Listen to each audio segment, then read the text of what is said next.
For years, global supply chains were built around a single overriding principle: efficiency.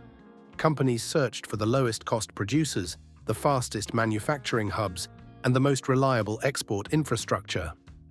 If one country could deliver all three, concentrating supply there was not just acceptable, it was considered smart strategy. Today, that logic is being quietly dismantled. Across corporate America, dependence on single-country suppliers is no longer viewed as efficient. It is increasingly viewed as a costly risk. The new cost of being dependent on single-country suppliers is not just financial, it is strategic, operational, and reputational. The most obvious driver of this shift is repeated disruption.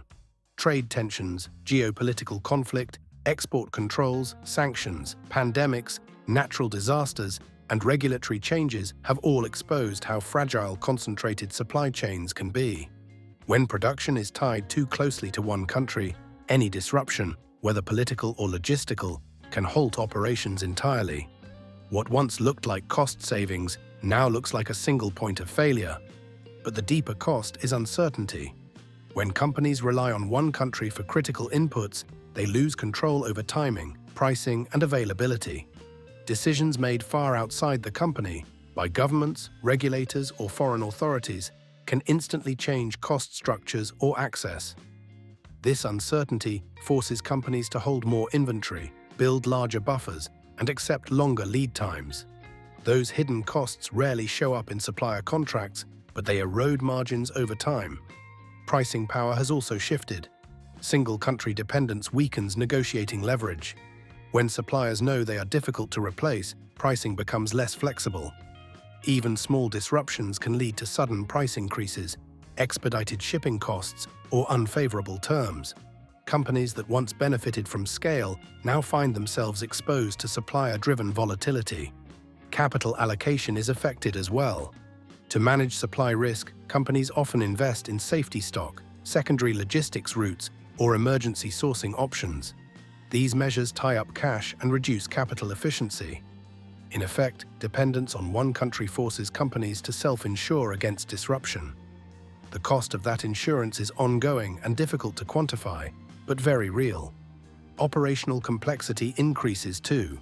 When disruptions occur, teams are pulled away from growth initiatives to manage shortages, redesign products, or renegotiate contracts.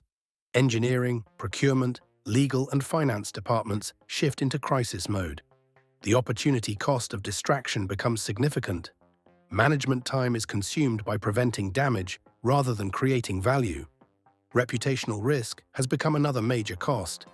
Customers and partners increasingly expect reliability. Product shortages, delayed deliveries, and inconsistent availability damage trust.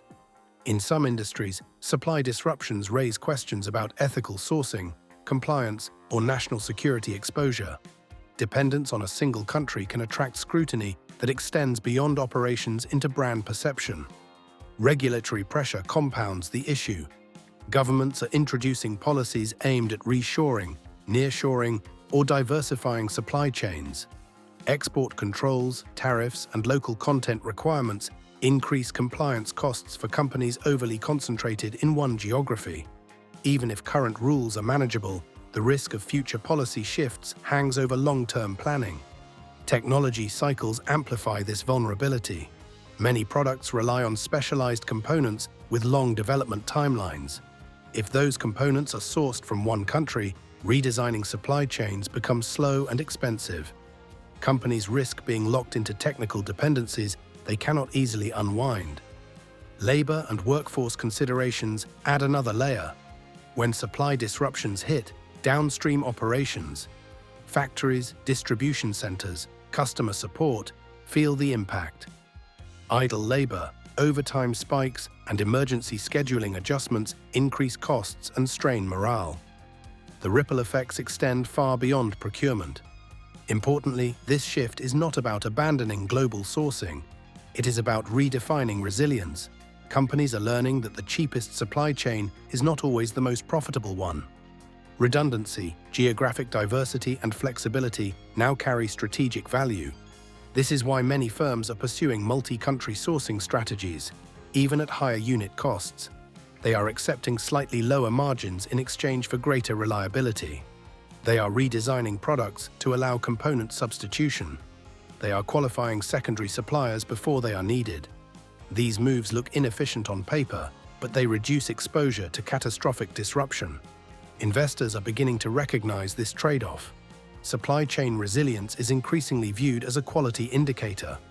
Companies that demonstrate diversified sourcing and risk management often command higher confidence, even if short-term costs rise. Predictability is becoming more valuable than theoretical efficiency. Boards are also paying closer attention. Supply concentration is now treated as a strategic risk, not an operational detail. Questions once reserved for procurement teams are now discussed at the highest levels of governance. The new cost of being dependent on single-country suppliers is the loss of control. Control over timing, control over pricing, control over reputation, control over strategy. In an interconnected and volatile world, that loss is too expensive to ignore. What corporate America is learning is simple but consequential. Efficiency without resilience is fragile. Concentration without flexibility is dangerous. The future of supply chains is not about finding the cheapest country. It is about ensuring that no single country can decide whether your business keeps running.